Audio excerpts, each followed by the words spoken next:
Ladies and gentlemen, boys and girls, welcome back. This is episode 3 of the Z Gentlemen Fantasy Football Podcast. Today, we're going to talk about week 1. We're going to get you ready for the full slate of games. We're ready for you some Thursday football. We'll get you ready for Sunday and those 2 Monday night games. But first, breaking news just announced today, Ezekiel Elliott. There was a lot of rumors about this 6-game suspension. Would it be upheld? Would it be dismissed? We're going to get into that information right now. Chris, what have you been hearing over the Twitter waves? You got an update for us? Yeah, so the Zeke suspension has been upheld. 6 games upheld by the arbiter. So he will be out for 6 games this season unless his injunction is upheld and the Tom Brady saga begins again.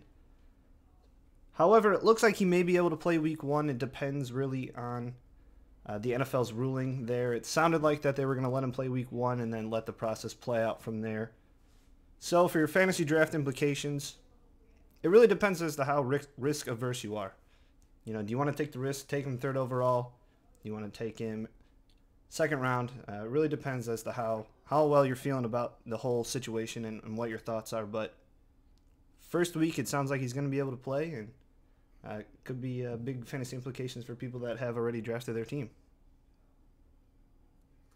Well, that's just amazing. You know, it's these sagas, they never fail to disappoint with the NFL. Alrighty, well, looks like that'll take care of the breaking news segment, and we're going to hop on in. Ladies and gentlemen, welcome to the Z Gentlemen Fantasy Football Podcast. And ladies and gentlemen, welcome back. We have a special treat for you this week. We have a special guest on the show, Mateusz, whose team was voted by 2 of the 4 of the podcasters as the least favorite team in the league. We thought it would only be fair to give him a chance to offer a rebuttal rather than just have us talk about his team behind his back. So Mateusz, the floor is yours. Please talk us through your draft strategy, what you were thinking with some of your picks, who you like on your team, and your general thoughts overall about your draft strategy.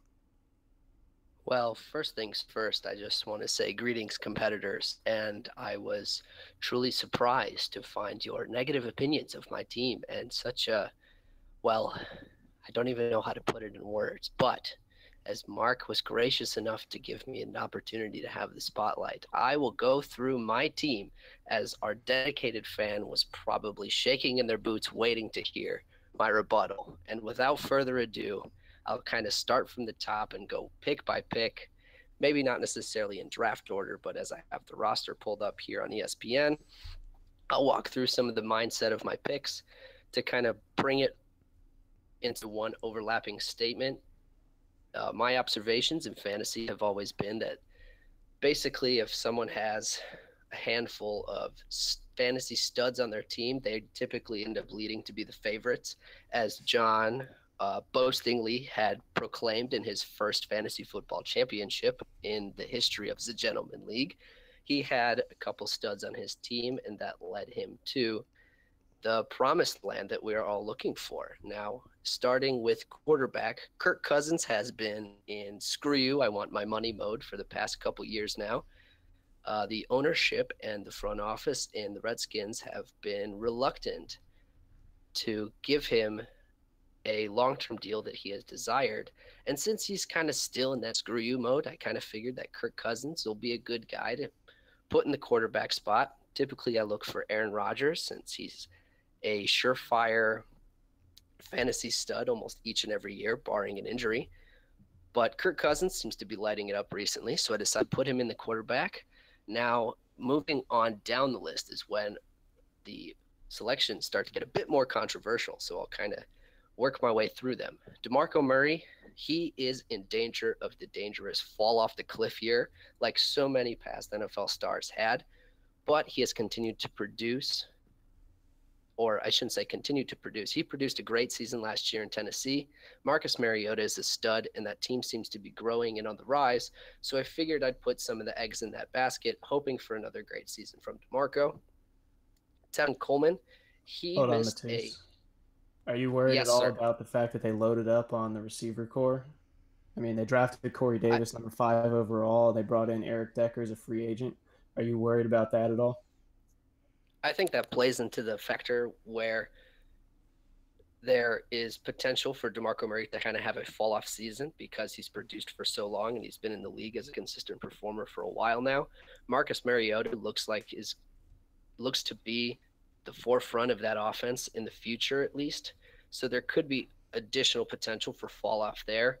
I kind of handcuffed DeMarco Murray with Derrick Henry, but regardless, with those points you brought up, there is potential that both of those will underwhelm in terms of fantasy performance because Marcus Mariota simply is just that much of his fantasy stud, and not just fantasy, just a baller in general on the football field.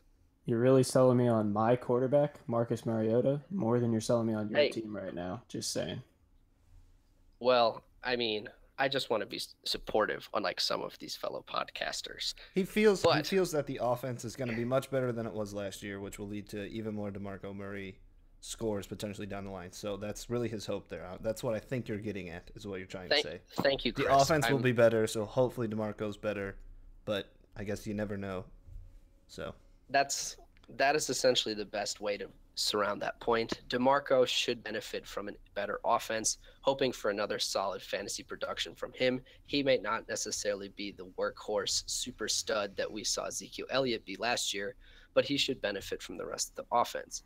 Now, to prevent me from going on for too much longer, I'll kind of roll through some of the roster other bad here. picks. Hey, now, let me tell you why they're good picks. Tevin Coleman. Now, this isn't necessarily going to be a super duper rewarding pick unless Devin Freeman has some sort of catastrophic injury. For his sake, we don't wish that upon him. But Tevin Coleman missed a handful of games last year, was primarily a passing down back for the Atlanta Falcons last year, and it is possible that the Falcons could regress. But I'm expecting that high-powered Falcons offense to still produce at a high level, and because even in a limited role, he finished as the 18th ranked fantasy running back last year, I decided to put him on the team because he still averaged 11 points a game last year in terms of fantasy production. And simply put, I like the Atlanta Falcons to continue being a high-powered offense this year. Now, let me go to some of the picks that you guys really enjoyed. Did you do more homework for this podcast than you did for your med school work this last week? Because that's the sense I'm getting here. Actually, that is not true. I spent on average at least 12 hours a day studying this past week, but I had my first exam this past Friday, and it allowed me all weekend to prepare for this amazing, gracious opportunity to join your podcast. Wow. Stop flattering us, please. Clearly didn't do too much homework considering he called him Devin Freeman. Yeah, the name was close. He got the D right. It's really the same thing. Devin Coleman, Devontae Freeman. Combine them together, you get Devin Coleman. He's going to be a stud in the future. I was referring to them as a running back tandem. Just as a whole unit. Devin Freeman is the unit of the Falcons. Thank you, Chris.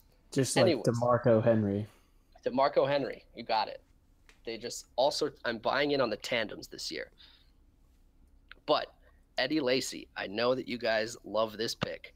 Now, Eddie Lacy was pretty much a surefire disappointment this past 2 seasons in Green Bay. That being the case, I believe the change of scenery and the provisions in his contract should help him stay a little bit more on top of his game in Seattle, surrounded by this positive environment, competitive team, and just the inspirational leadership style of Pete Carroll. I believe that Eddie Lacy has a potential to fulfill some of the hole left by the Marshawn Lynch retirement, and he might not necessarily produce to that same level, but I'm expecting I'm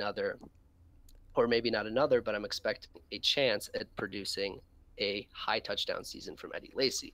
You make it sound like Eddie Lacy found a magical lamp and has to fulfill some sort of prophecy by being in Seattle. No, hey, magical things have happened in Seattle. It's very interesting you bring up, we're talking about Eddie Lacy, but, you feel like, yeah, he could be poised for a good year, but then you see guys behind them, CJ Procise, Thomas Rawls. You feel like, if Lacy were to struggle, out of the gate, then that could lead to, the magnificence of Eddie Lacy to be cut short. So it's a risk and reward pick, and sometimes you got to make those. And I just want to say that I approve of that, and I appreciate you bringing up the great city of Green Bay as well. Thank you. Mateusz, to put it yes, more Mark. bluntly, does it bother you that Thomas Rawls was named the starter today? Or are you banking on Eddie Lacy winning out? Uh, Well, honestly, I'm banking on Eddie Lacy getting a lot more goal line touches than Thomas Rawls, but that is a bit of a troubling fact to deal with, and that's why Eddie Lacy is currently sitting on my bench. As Eric so illustratively pointed out, it is a bit of a risk reward pick. I am taking a lot of risk by selecting Eddie Lacy. I select him pretty high in the draft too, especially probably a little higher than most people would have taken him. But I expect him to fulfill some of that gap that Marshawn Lynch previously had. Granted, he is not beast mode, but a power runner, bruiser type running back succeeded in the past in this Seattle offense. And I am just merely expecting similar production from him. Now, Thomas Rawls has been sort of the steady hand there in the past couple of years, which could have also played a factor into his starting slot awardance there. But I'm expecting him to get some goal line touches and for them to recreate some of the Marshawn Lynch beast mode magic in the form of the former Alabama product. So moving on to LeGarrette Blount, another favorite pick, and especially one that Mark liked to shove in my face as a pick he happened to disagree with a handful of weeks ago. LeGarrette Blount had found magic in a bottle previously in New England on previous stints, but he has shown to be a lackluster producer in all of his other stops. Now, before I quit stepping on my own feet, let me go ahead and illustrate why I believe LeGarrette Blount has a chance to be more than that in Philadelphia. Simply put, using a similar mindset as I had intended for picking DeMarco Murray, I expect Carson Wentz to make improvements in Philadelphia, leading to a greater overall increase in the Philadelphia offense this year.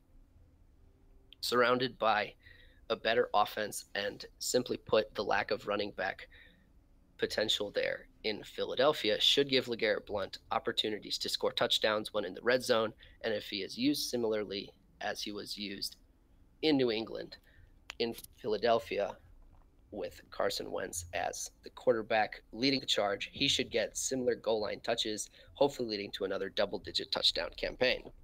So here's the thing. The reason I'm worried about that pick is I think I disagree with you on some of the talent there in Philadelphia. I don't think Sproles falls off a cliff. They seem like they like using Smallwood, but the biggest thing for me is LeGarrette Blount built his 2016 season on touchdowns. And touchdowns. the Philadelphia Eagles only scored 16 rushing touchdowns as an entire team. So that's less than LeGarrette Blount had by himself in New England. So that's where it concerns me. I just don't see the red zone opportunities stacking up the way they did last year. But you make some good points. I mean, they have a great offensive line, they have a good offense, should be a lot of potential. So I can see why you'd be attracted to him. I'm just not personally. Now, that with that point being brought up, Mark, that is correct in saying that I don't expect LeGarrette Blount to reproduce what he did in New England. I mean, being in Bill Belichick's offense and having one of the greatest of all time leading the helm under center there in New England is pretty hard to repeat, and I think it'd be a bit too much asking of Carson Wentz to replicate that. But with that being said, I saw some improvements in Philadelphia, and I think the progression into his second year, along with the addition of another draft pick of mine, Alshon Jeffrey, into the mix, could lead to some increased goal line touches, maybe not producing the magical touchdown-laced campaign that he had last year, but hopefully providing an opportunity for 8 to 12 touchdowns during the year. Now, let me use that segue to touch upon Alshon Jeffrey, a gentleman who had a bit of a mired career here in the windy city of Chicago. Alshon had a couple of injury-plagued seasons, and previously I was not very high on him for that reason. But I believe a change of scenery into a more uplifting environment, surrounded by a situation where he will be highlighted more as a premier target as opposed to a shadow of Jay Cutler, Alshon Jeffrey could have an opportunity with a new environment to showcase what made him so, or what provided so much hype surrounding him during his time in Chicago. There was a period of time when Mark Trestman was coaching the Chicago Bears. Now, if you guys would bring back those repressed memories, you should remember a point in time when Josh McCown was just hurling deep balls down the field to Alshon Jeffrey for a good stretch of this season. He just put up yards and he scored touchdowns. And I feel like there's potential for a similar or possibly even a season out of Alshon where he could produce at that high level. Once again, I'm buying into the Carson Wentz train here, if you couldn't tell already. And with that being the case, I believe that he has a chance with a change of scenery to find some of that magic that he previously had in Chicago. To touch upon wide receivers some more, I believe A.J. Green is a steady hand here. He was my first overall pick in the draft, and he's someone that I've counted on the past of my fantasy teams and has done well.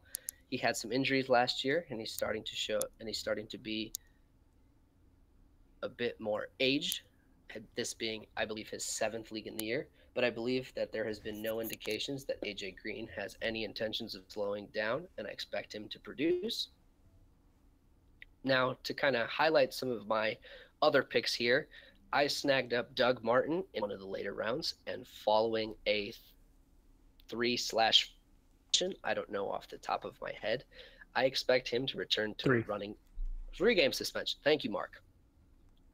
I expect him to retain the primary ball carrier duties as he previously did in Tampa Bay. He showed that he still has the capability to be a top-end runner 2 years ago after posting one of the leading rushing campaigns of that season, and I expect famous Jameis and the improvements in the Tampa Bay offense to cause Doug Martin to also reap some benefits from that situation.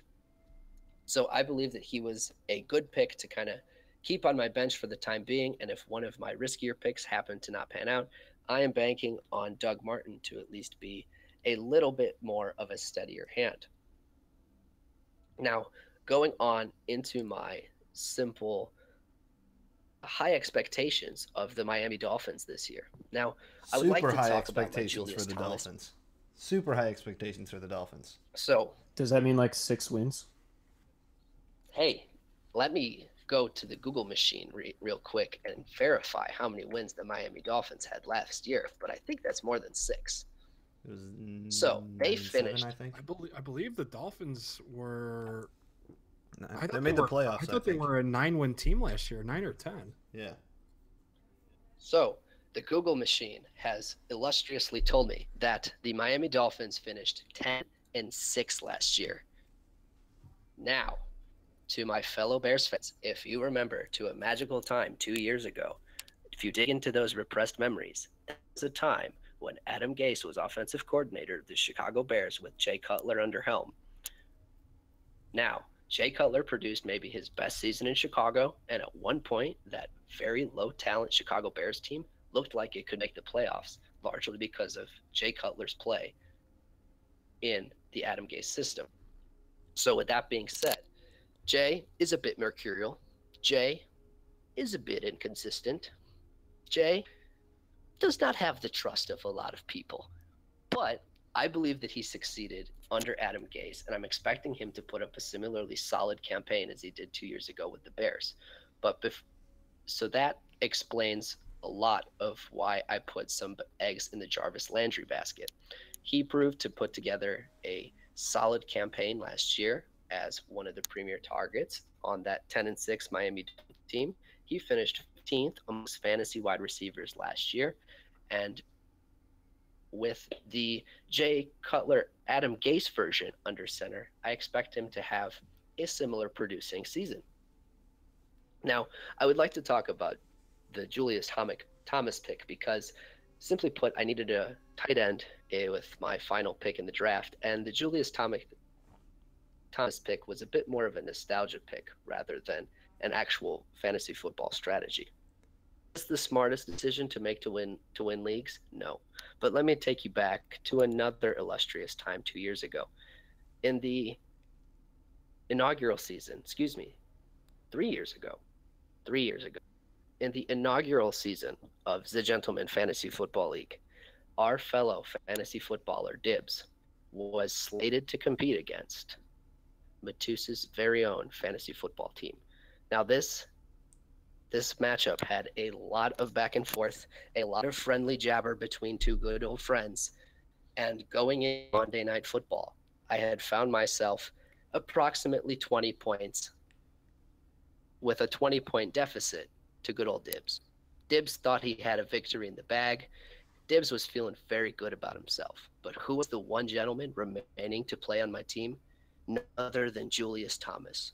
Julius Thomas put together an excellent 3-touchdown first half and snagged me the lead and ripped victory right from Dibs's hands. And with that amazing memory in the back of my mind, I'm going to put my trust in Julius Thomas once again. So that is the most descriptive story I've ever heard in my entire life about Julius Thomas. If I could do a better job explaining the high of emotion that I felt after that victory, I could. But unfortunately, I've always been a science guy and not an English guy. Now, with that being said, that pretty much rounds out my starting lineup. I was hoping for Justin Tucker to be my kicker just because Justin Tucker is the man. The dude can sing opera. He belts 50-yard field goals with hilarity. I even heard that he's trying to hit a 70-yarder this year. With that being said, I missed on my opportunity to draft Justin Tucker to my disappointment, so I drafted Matt Prater. The dude's got a leg on him. He can kick it from all over the field. The Detroit offense should give him plenty of opportunities. Talking about some of my bench picks. I think that's what you're always looking for with kickers, though, is if they have a leg. So that's always nice. To have a kicker with a leg. Maybe even two. Kicker with a leg. At least one, though, is good enough, I'd say. Yeah, I think one is the bare minimum requirement. So that was my kicker pick. The Panthers defense had an elite season 2 years ago. Last year was a bit of a fall off, but still produced the third best fantasy season last year. I'm expecting them to have a bit of a bounce back as there's a lot of hype. So the Panthers organization this year, so I'm expecting them to reap some of those benefits. Now, some of my bench picks beyond that simply were based off of availability and pass production. Kenny Stills put up a okay season in the past. He was a late round pick that seemed to have some pass production, so I snagged him. I previously had Adam Thielen. Now, Chris's recent news research and insight has proved that maybe dropping Adam Thielen was not the best. Why did you drop Adam Thielen? I don't get that. Who did you even pick up for Adam Thielen? I picked up Antonio Gates just because Julius Thomas is not the most trustworthy. Now, Antonio Gates has proved to be You just spent 10 minutes talking about how much trust you have in Julius Thomas now because of your vivid 3-touchdown Antonio flashback. Gates isn't even he's not even like the number one there anymore. Hey, you gotta let your friends make their own decisions. That's where I'm at. You gotta let your friends make their own decisions. Thank you, Chris. Thank you for that trust in me. But Antonio Gates still proved to put up a great season last year, even at the ripe young age of approximately 53. So until Antonio Gates proves me wrong and proves that he's not going to produce in the Chargers uniform, I'm going to go ahead and take him, and I'm going to use him with hopes that he'll catch some touchdowns from Phillip Rivers. So there you have it. I know I rambled for a little bit. Hopefully I gave you a bit of a glimpse into what goes on into that wacky mind of mine. And hopefully I even gave you some entertainment and gave you a good story to tell the kids.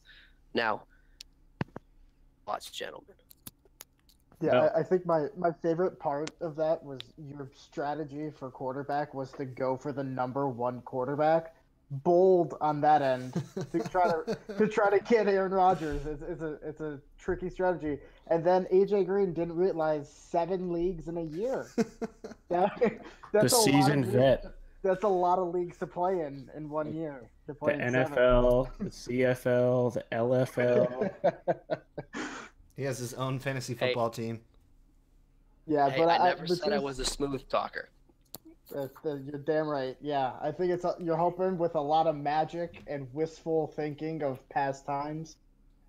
We'll see if it works out for you. Like if this was the 2014-2015 season, I think your team would be fantastic. The problem is we're in 2017 now, and I think you're a little slow to grasp the whole history time change thing. So I wish your team luck, but the confidence in your team is beautiful.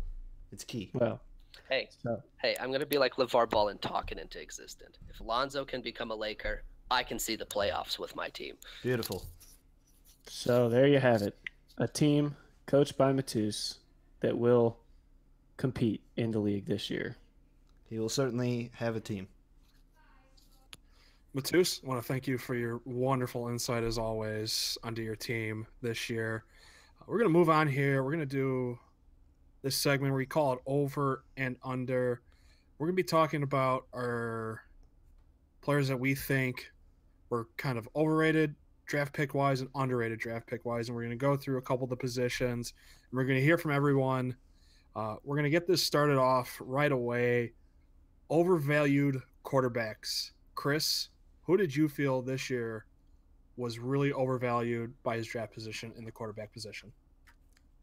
So I couldn't really pick who I thought was the most overvalued for quarterbacks. It was seemingly a position where I thought everyone was going in the proper order. But I had to pick one, so I went with Cam Newton. And I feel like right now he's going as quarterback 6 and 64th overall in drafts. I just feel like everyone thinks that Cam's automatically going to go back to his 2015 levels rather than the ones he had last year. But Cam is very dependent upon rushing points. And so now they've added McCaffrey. He's had shoulder surgery, so I don't really know where where he's going to fit in. I shouldn't say fit in, but I don't know where that offense is going to be, what he's going to do in that offense rushing-wise. So he's only had one season of over 4,000 yards, which was his rookie season. He's only had 3 seasons with greater than 6 rushing touchdowns, which was his rookie year, his sophomore year, and then his MVP year in 2015. So I feel like right now he's being a little overvalued, and some other players that I feel that are going after him that I would pick before Cam Newton. Beautiful. John, who do you feel was overvalued this year? Yeah, I guess we probably should have talked this one out beforehand because I also picked Cam Newton for similar reasons. Not that he's not a good quarterback, but a QB6 probably a little too high. But I think the main thing is that addition of McCaffrey. You heard that they have a whole separate playbook just for him, and I think that's gonna eat into a lot of Cam's production, especially on the rushing side of things. So yeah, I think people expecting 2015 season from Cam Newton are gonna be pretty disappointed. Yeah, I don't think we're saying that the people that we're picking here are bad players. I just think where they're going in the draft is obviously a little too early for our liking. Definitely. And we'll round it out. Mark, who do you feel was overrated? No, I actually don't mind Cam at quarterback 6. I think most of McCaffrey's work will come in the passing game, and they got Jonathan Stewart, and the goal line back is probably Cam Newton. I mean, between him and Stewart, I don't think much changes. I think I'm in the minority, but I don't mind him there. So my overvalued quarterback is Matt Ryan. He's going as the quarterback 4, 42nd off the board. So that's a 4th-round pick for a 12-team league, middle of the 4th round. Matt Ryan last year, it was a historic season. I mean, he had 9.3 yards per attempt, which is essentially an efficiency measure for a quarterback. Factors in yards, average depth of target, completion percentage, and so on. So 9.3 is a really, really good mark, historically good. There's only been 3 or 4 seasons like that since 2000 or something, and one of them was Peyton Manning. So pretty elite company. Matt Ryan's yards per attempt for his career, 7.4. So almost 2 full yards lower than what he threw last year. I don't think he'll quite get back to 7.4. I mean, I think he's taken a step forward, and I think that offense has, but I don't think we'll see him hit anywhere near 9.3. So I think he takes a step backward. I think people are buying into the hype from last year too much. I just don't see it as a 4th-round pick. I'm comfortable taking Aaron Rodgers in the 4th round and maybe Tom Brady if QBs start flying off the board, but beyond that, I just don't see it. I mean, you're passing up on some talent at running back and receiver. Definitely some upside guys in that range. So Matt Ryan for me is overvalued. Yeah, definitely agree with Matt Ryan too. A lot of hype people are buying into. Alrighty. Well, we talked about the overrated aspects of the quarterback position. Now, I understand that everyone also would like to talk about the underrated quarterbacks, and we'll kind of go back in the same order. So, Chris, who do you feel is truly an underrated quarterback this year? It might be an intriguing pick with the news that came out recently, but Andrew Luck. Andrew Luck going as quarterback 13, which would put him not in the QB1 range. His average draft position 102. So looking at 10th round or so there. obviously injury is a question mark with him. Torn labrum surgery. He's out at least week 1. Could be out the first quarter of the season, first couple weeks. The thing is, last year he had an absolutely terrible supporting cast and finished as quarterback 4. So it is a pass first offense. He is efficient, and he gets fantasy points even in an absolutely terrible offense. So if you're gonna take Andrew Luck, I'd say at that position definitely take him and pair him with someone later in the draft like a Carson Palmer who has really early. His early games are really easy. Or Andy Dalton is also one of my other undervalued quarterbacks. Going to have a great offense with the Bengals, with A.J. Green, Joe Mixon, and kind of everyone coming back and being healthy for him. So I definitely like Andrew Luck, and if you can compare him with Carson Palmer or Carson Wentz, Andy Dalton, something like that, you're going to have a great quarterback tandem for the season. Beautiful. John? I'd like to say that, can we just talk about one player? Because you took all my talking points for Andy Dalton, who's my underrated pick, going at quarterback 18. Like you said, his receiving corps was decimated by injuries last year. And so he had a new offensive coordinator too. So I think his production was really low. I think he's poised for a really good year. He's going off, like I said, quarterback 18, so not even close to, QB1 area, but I think he's going to have a sneaky good season this year. Yeah, finished as QB12 last year. Finished as QB12 last year with pretty much no one to throw to. So the talent's there. Certainly there. Opportunity. Alrighty, and we'll round it out again. Mark, who do you feel is underrated in the quarterback position? Well, first of all, I agree with both of you for once, which I think is weird. Love both of those picks. Think they're both undervalued. But for me, it's Matthew Stafford. He's going as QB12, so right at the end of the QB1s, last starter taken off the board, 100th overall. We're talking about a guy that finished QB9 in 2015, QB7 in 2016, and looked really, really good down the stretch last year, I think. I mean, Jim Bob Cooter, greatest name in football and one of the great minds. I think him and Stafford take another step forward. They added Kenny Galladay, a nice red zone threat from the receiving corps. Eric Ebron, I think, is primed to take a step forward, especially in the red zone. They bring back Theo Riddick, obviously one of the best pass-catching running backs in the league. I think Stafford takes a step forward. I think we could see him finish inside of the top 6, and I think to get him at QB12 is a bargain. Any concerns that he got paid now? So, what does he have to prove? No. I mean, Stafford's a competitor. I mean, I think he's out there to win games. I think he's shown that all along. I mean, you haven't really seen him take a step backward in non-contract years or anything like that. So everyone always forgets about Matthew Stafford, and he always just produces. Yep. He also has one of those like weird, like domed, non-domed splits that Roethlisberger has with home and away. Like whenever he plays in the dome, he's fantastic. Whenever he gets outside of a dome, it's like first time doing anything. So kind of risky in that sense, but otherwise he's great fantasy asset there. Very undervalued, I'd say. Alrighty, well, I think that'll wrap it up for the quarterbacks. Let's move on over to the running backs, and we'll kind of do the same thing here. Go overrated then underrated. Chris, lead us off again here, sir. Overvalued running back. I feel like there's a lot of them. Yeah, I'd say that there's a lot of them, but I think for me, especially Jay Ajayi is definitely going to be my overvalued running back.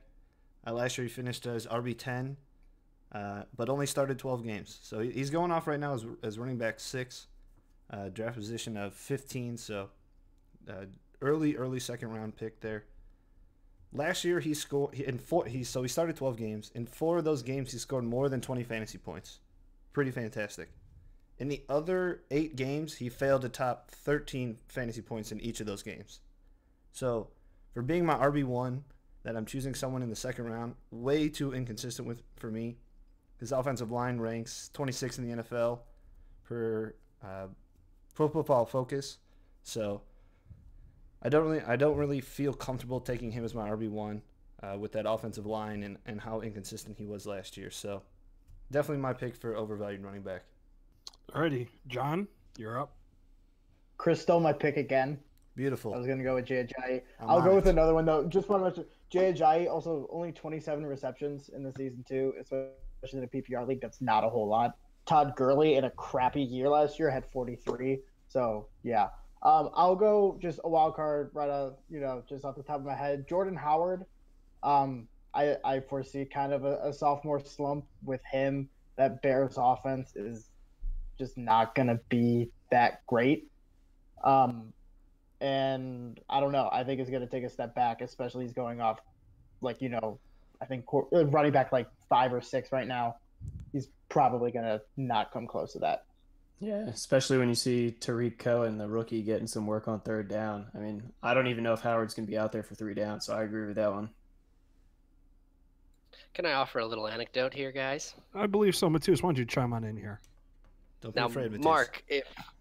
Mark, if you're starting to reconsider Jay Ajayi as your running back 1 here after those delightful little nutritious factional nuggets that John and Chris gave you, the offer of Doug Martin for Jay Ajayi still stands. I appreciate the offer. I'll consider that with my people. Mateusz just wants the entire Miami offense at this point. So Mateusz really has a lot of faith in Jay Cutler and Adam Gase. Just bringing the Dolphins back to the top. Adam Gase is the truth. All such facts were known at the time I drafted Ajayi, just for the record. Anyway, my overvalued running back is none other than Beast Mode, Marshawn Lynch himself. Going off the board, RB13, so top end RB2, 32nd overall, 3rd round pick. So in 2016, the top scoring running back with under 200 carries finished as RB13. And the Raiders have come out and said they want to limit Marshawn Lynch probably to under 200 carries for the season to keep him healthy.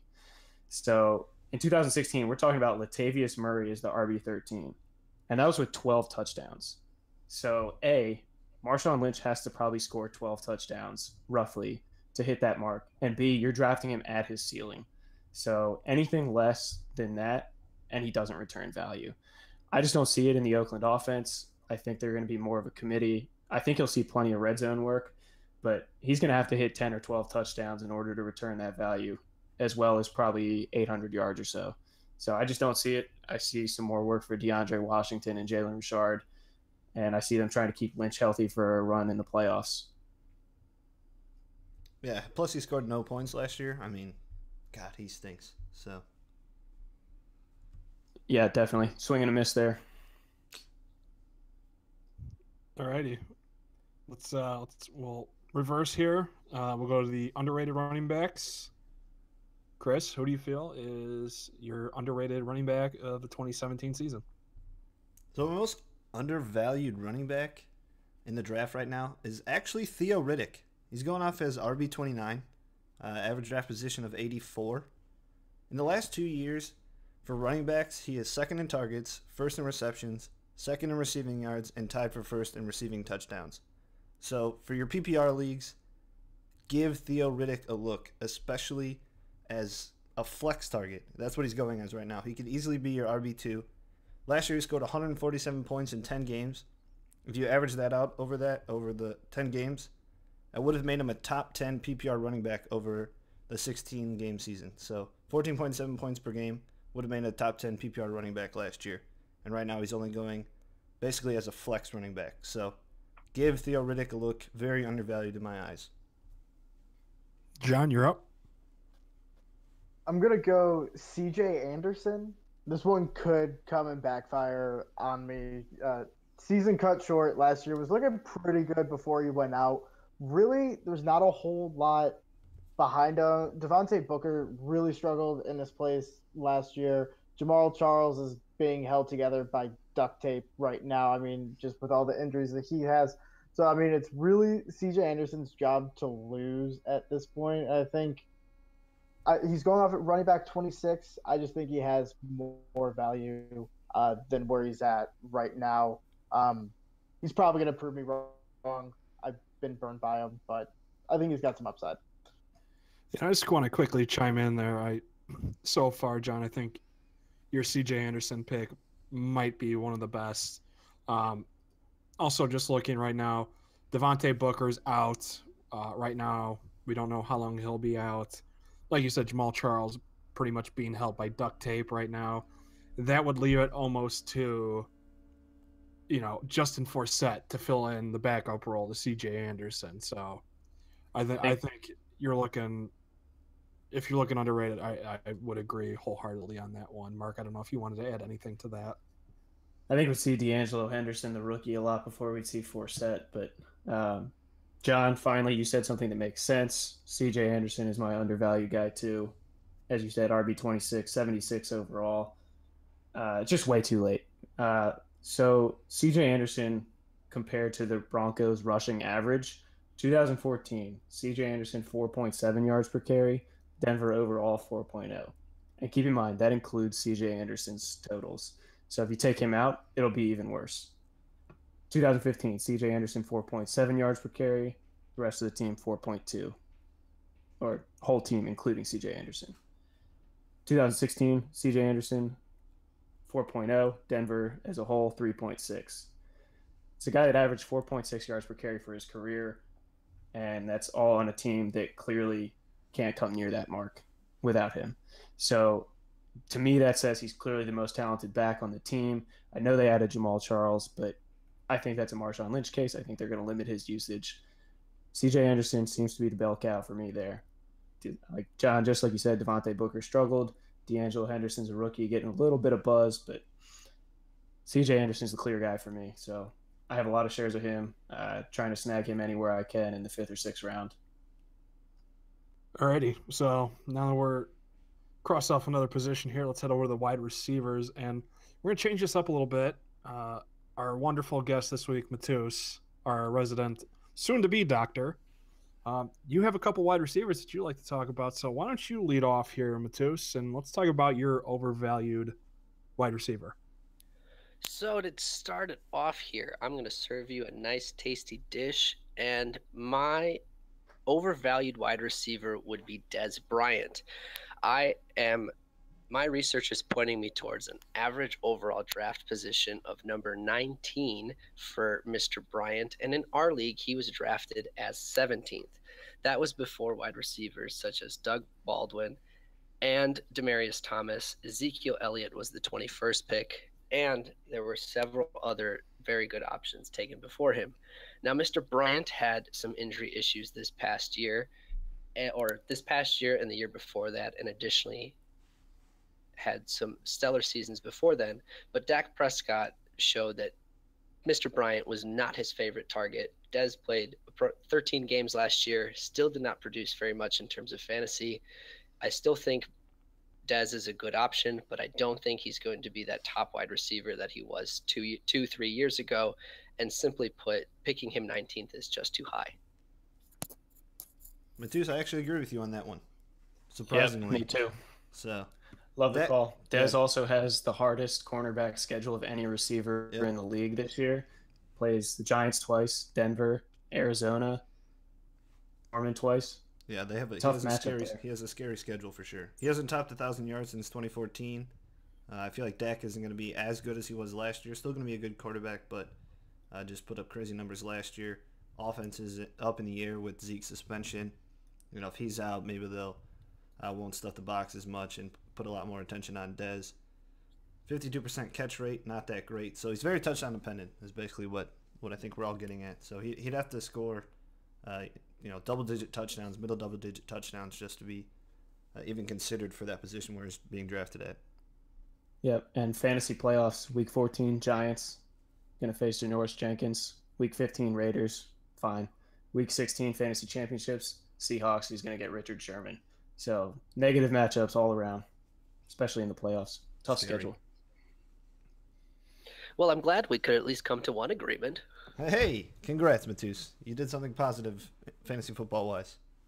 Yeah, but your team still sucks. Hey, just wait. Alrighty, Chris, I don't know if you were also making the assumption that Dez was your choice. If not, who would you say is your? Yeah, no, Dez is my choice. I think Mark, myself, and Mateusz were all in agreement with Dez Bryant as our overvalued wide receivers. I think John might have someone different. John, who do you have? I have another one too. Oh, Mark has another one. Yeah. All right, we'll go John first, and then Mark will Yep. get you after that. John, who do you have? So my choice for overvalued wide receiver, I'm going Brandon Cooks. Obviously had very good years in New Orleans. He's going up to New England. Still a great quarterback, slinging the ball out to him. What really worries me is going from the dome in New Orleans out into New England. He's yet to play a game when the temperature was less than 55 degrees. Mind how he's made it this far. But I think going up in the cold could affect him. And then Tom Brady, he gets everyone involved in that offense. I feel like his targets could probably go down this year. So it's going off wide receiver 8. I think that's a little bit high for him. Alrighty. And Mark, you did have another one, so who else do you feel is overvalued this year? Yeah, so I agreed with Dez, but my actual pick is Devontae Adams. We're talking wide receiver 21, so back end wide receiver 2, 49th overall, first pick of the 5th round in 12-team drafts. Too early for me. We're talking about a guy that scored 12 touchdowns last year on 75 catches. That's just an absurd rate, and that's definitely going to regress. I mean, stranger things have happened. We could see it again, but it's unlikely. And the only other wide receiver 1 last year, Devontae Adams finished as wide receiver 7, was Tyreek Hill, who finished as the wide receiver 11, I believe. And he was the only other wide receiver 1 with less catches than Devontae Adams. So it was really touchdown dependent. I just don't think we see it this year. I think we see Randall Cobb emerge a little bit. And so I like Jordy, and I'm just not as hot on Devontae Adams. I'd rather have Randall Cobb at his price. So for me, Devontae Adams is overpriced. I'm gonna butt in really quickly here as the resident Green Bay, resident Packers fan, the resident Packer fan. I actually, part of me agrees with you and part of me doesn't. The part of me that agrees with you would say that Devontae Adams last year, when he was good, was when Jordy Nelson was trying to figure his way back from that ACL injury. If you look at his first 8 games, yeah, he started off slow, 3, and this is going with receptions, 3, 3, 2. They had the bye week in week 4, 5, 2. Then he jumped up to 13, 12. He backs down a little bit. But as soon as Jordy Nelson got hot in the second half of the season, that's really when Devontae, he had some on and off games. So I agree with you on that. I'm not sold on Randall Cobb. There was talk that they wanted to shed some salary cap, and Randall Cobb could have easily found his way out of Green Bay. I think the Packers are very high on Geronimo Allison, the kid out of Illinois. Usually the rumor in Green Bay is if Aaron Rodgers talks about you, there's a good chance you're going to make the team. And, he started to shine a lot last year. Granted, he's going to miss game 1 with the suspension. So, like I said, I agree with you in some parts of that, but and I disagree. But hey, that's the nature of this sport. He could easily turn around and put up a 10+ touchdown season again. So, anyways, that was your resident Green Bay Packer fan. Having to jump in a little bit there. So we'll move on. We did the overvalued. Now it's back to the undervalued. Mateusz, what do you got? So for my undervalued receiver, now in our league, it does not accurately reflect that. In our league, Michael Crabtree was selected 28th, but I believe his average draft position in all leagues is right around the 55 pick range. Now, his counterpart on the opposite side of the field, Amari Cooper, had an average draft position of 26 in all leagues. Michael Crabtree actually finished as the 11th ranked wide receiver last year. Amari Cooper finished as the 12th. After having Amari Cooper on my fantasy team these past 2 seasons and watching Michael Crabtree snag all those touchdowns from him, it shows me that Derek Carr simply has a good chemistry with Michael Crabtree, and I believe that is simply going to continue as long as Derek Carr is under center and as long as Michael Crabtree can continue to perform. So simply put, taking him 55 is deal when you can get someone who has the potential of putting up wide receiver to production in the 55 pick range. Beautiful. All right, Chris, what do you got? I will say it once and I'll say it again. Keenan Allen is my undervalued wide receiver. Well, there's a shock. Anyone shocked at that pick? Wide receiver 18, 43 overall, average draft position. That's basically low end wide receiver 2 or right in the middle of wide receiver 2. He could finish the season as top 10, top 7, top 5 wide receiver by the end of the year in PPR formats. In his last full season, his fantasy points per game was right in line with Odell Beckham. So you're looking at a middle of the first round pick based on his output. Once again, this man is just unlucky. Like, you can turn on basically any fantasy football podcast show. They will say this over and over again. Keenan Allen is one of the unluckiest men to ever play football. NFL players with lacerated kidneys over the last 5 years: Keenan Allen, Andrew Luck, who missed 6 weeks, and Miles Austin. Lacerated kidneys are more common in car wrecks than football. That's all I have to say. Keenan Allen, when he is healthy, which he should be this year, can finish as a top 5 wide receiver in PPR formats and is very undervalued at his average draft position right now as wide receiver 18. I'm actually kind of shocked that you laid down some health facts and our resident doctor didn't. So good for you, Chris. Boom. Accountant by day, doctor of fantasy football by night. Miles Austin just made me nostalgic right there. So thank you. Maybe a little bit. Yeah, it's a name you haven't heard in a while, but Miles Austin, lacerated kidney. In great company there. Alrighty, we'll move on. John, who do you have underrated or undervalued wide receivers? Yeah, I'm going Allen Robinson. I think he can return to what we call a sneaky good pick. Great choice. Is what he was back in 2015. Obviously, super good year in 2015. Not a great year in 2016. I think Mark mentioned it a while back. Probably is going to end up somewhere in the middle of those 2 years this year. That garbage time, catches, because that offense isn't that great down there. I think the main thing that's going to limit him is going to be, can he get the long ball? That's really what helped him in 2015. And so we'll see. Hopefully with Fournette there, can kind of take some pressure off the passing game and open up some deep stuff. So I think he's a sneaky good pick. Again, he's at wide receiver 20 this year. Above that. I think we might have lost John there again for a little bit, but I think we knew the point he was trying to make there. We'll move on quickly here to Mark. Mark, who do you have for your undervalued wide receiver? I got a fun guy. Ted Ginn Jr. Ted Ginn wide Jr. receiver 47. 127 overall. We're talking about a guy, and I wanted this before Willie Snead was suspended, so it's even better now. But even before that, Ted Ginn's been playing in 2 wide receiver sets with the Saints. Drew Brees throws the ball a ton. We all know that.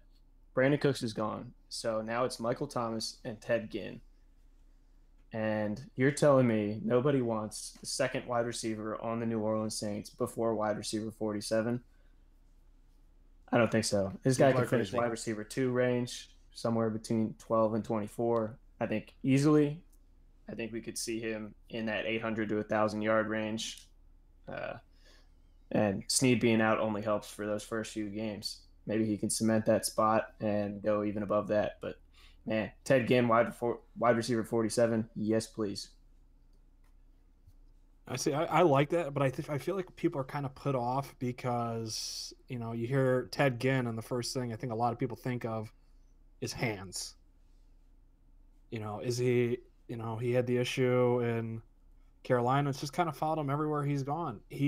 Everyone feels like he should be a low-end wide receiver 1 at certain points. It's just you feel like, he runs into those issues with the drops. But, who knows? Maybe now with a Hall of Fame quarterback at the helm, maybe this will be the season that he finally breaks out. All righty. We covered 3 of the major positions. We got 1 left. Tight end, Chris, overvalued. Hold on. Just for curiosity's sake, I looked up his drop rate from last year. 5.3%. Exactly the same as Le'Veon Bell. Do better, Le'Veon Bell. You got to carry me to a fantasy championship this year. Well, that's a good stat to be. That's a good stat to be corrected by. But maybe it's. I feel that, maybe it was just more on Cam than it was on him, as Cam didn't really have that great of a year last year. Could be, but Michael Crabtree 6.2%, Brandon Marshall 6.3%. Gonna pay off if you get Ted Ginn on your roster. I think that's what we're saying. Ted Ginn. All right. Anyway, moving on. Overvalued tight end for me, Delaney Walker. Going right now is tight end number 6. Average draft position of 74 overall. This year, the Titans add Corey Davis, first-round pick out of Western Michigan, and Eric Decker. Delaney Walker had absolutely fantastic seasons, both reception-wise, yard-wise, when the wide receivers on the Titans were Kendall Wright and Doral Green Beckham with Mariota. Last year, they add Rashard Matthews and DeMarco Murray. His receptions go down 33%. So I definitely can see Delaney Walker falling out of the top 10 in tight ends. Should have a decent floor, but I feel like his upside really isn't there, especially now with this entire high-powered offense that the Titans are building. I like it. I like it. John, are you back, bud? I think I am. Okay. That's good. Alrighty. Yeah, I'm good. We're overvalued tight ends. Who do you got? All right. Going off tight end 8, kind of a similar thing to what Chris is talking about. Then Jeffrey Torrey Smith. I think that's really going to eat into his production. So I don't see him at tight end 8 this season. Alrighty. And Mark, why don't you finish out this round? So overvalued tight end, no brainer for me. OJ Howard, tight end 17, which means he's not going until most people are taking their backup tight ends. But why are we even doing that? I mean, Cameron Brate's still there. They got Mike Evans. They brought in Deshaun Jackson. And they added the rookie receiver Chris Godwin out of Penn State. OJ Howard is 4th at best on that team for targets, maybe 5th. And maybe you add in Charles Sims. So let's just say 5th and compromise. But that is not a recipe for success. You look historically at rookie tight ends, they just don't produce.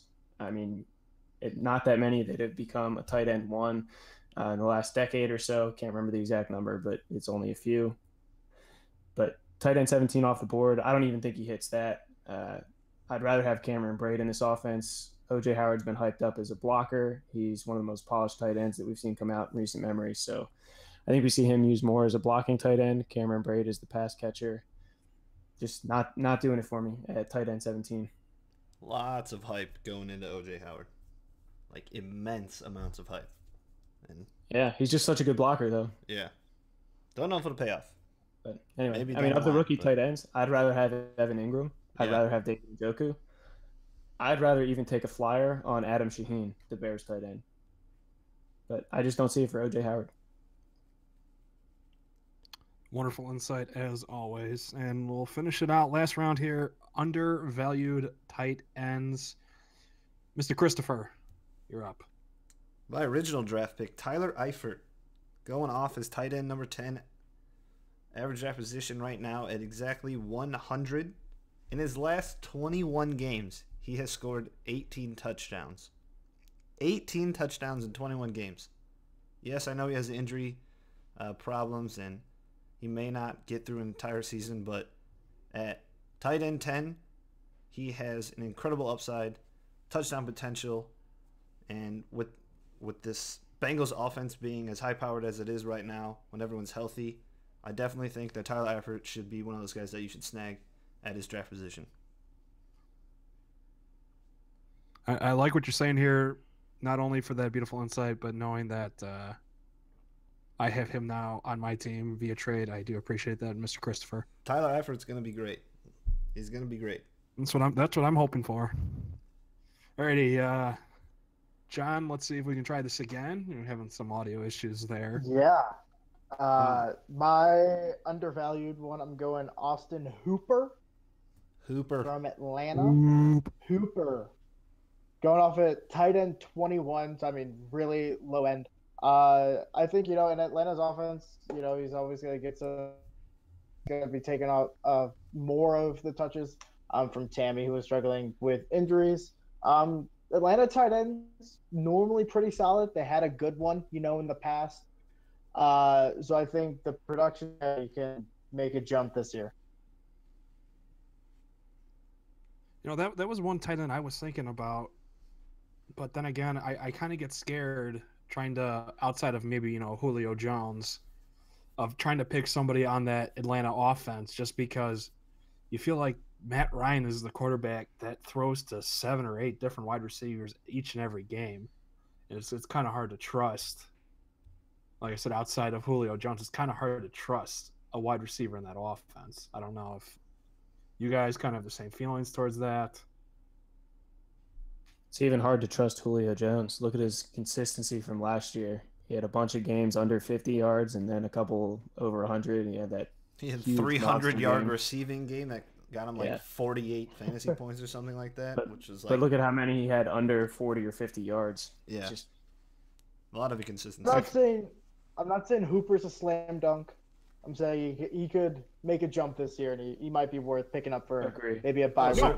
I totally agree on that. I felt like he started to get some more looks as the season went on last year, and especially as it went into the postseason. Yeah. All right. We got one more. Mr. Mark, what do you have? My guy, and I was absolutely flabbergasted when I saw the ADP from ESPN here. Eric Ebron apparently is going as tight end 18. 2 picks after O.J. Howard overall. That can't be real. 35. That can't be a real draft position. I don't believe it. I mean, I've seen other places maybe like tight end 12, at which point I still say he's undervalued. But, I mean, we're talking about a guy that had a lot of hype when he came into the league.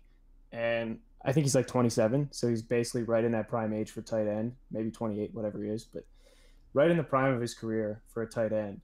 We're talking about an efficient Lions passing offense. They now might run some more 2 tight end sets with Michael Roberts, the guy that they added this year. And Ebron will surely be the pass-catching tight end of the group. I think we'll see him in the red zone. So whether it's tight end 12 or tight end 18 or whatever the real number is, I think he's undervalued at any of them. And I'm trying to snatch him up 9th or 10th round in every league I'm in. Alrighty, well, it took a little bit of time, but we got there. Those are our overvalued and undervalued picks for all the major positions. We'll be right back. Stay tuned for more Gentlemen Fantasy Football Podcast. All right, ladies and gentlemen, welcome back to Gentlemen Fantasy Football Podcast. Our last segment tonight is a quick Thursday night football preview of the Patriots and the Chiefs, our opening game here for Week 1. First thing we're going to do is go real quick around the horn. We each picked a player that you may be on the fence about whether to start or sit for this game. And so we'll tell you our thoughts on that, whether you should start them or sit them. So I'll start off. We got Kareem Hunt, the Kansas City Chiefs running back, drafted this year, so he's a rookie. Spencer Ware went down with his LCL and PCL injury. He's out for the season, most likely. So Kareem Hunt's the next man up. He's certainly the starter for Kansas City at this point. There's been some buzz about potentially using a committee. I'm not buying any of it. I think Kareem Hunt is the most talented running back on that roster, and I don't even think it's close with Spencer Ware down. I think Kareem Hunt's going to see plenty of volume. But here's a quick stat for you. The Patriots last year did not allow a single 100-yard rusher, and they gave up the fewest fantasy points to opposing running backs. So that being said, if you drafted before Spencer Ware's injury and you got Kareem Hunt in like the 10th or 11th or 12th round, and you have a solid running back 1 and 2, and you're debating starting him over somebody like Isaiah Crowell, I might lean towards Isaiah Crowell based on your RB2's matchup and how that looks.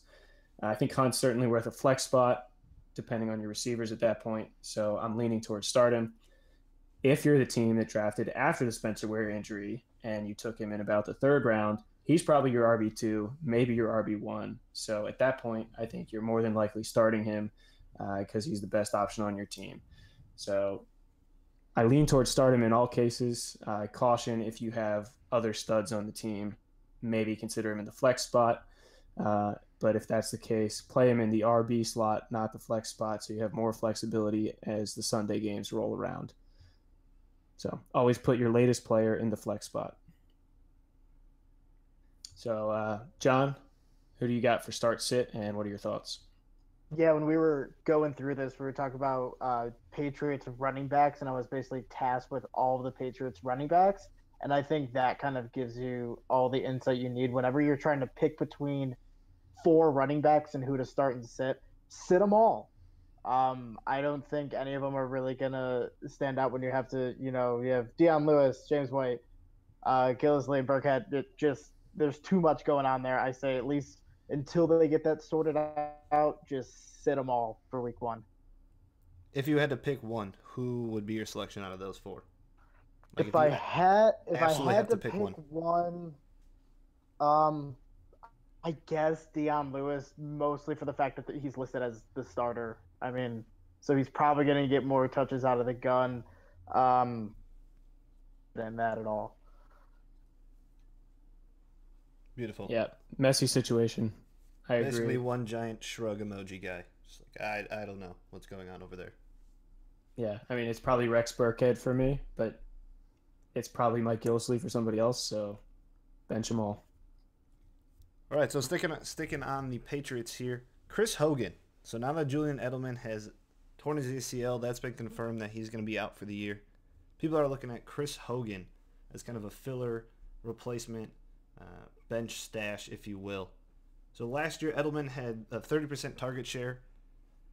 Now that he's out, they've added Cook, so they get a healthy Gronk back.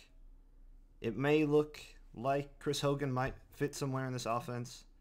He had a pretty decent year last year, but you just never know where this ball is going in the offense.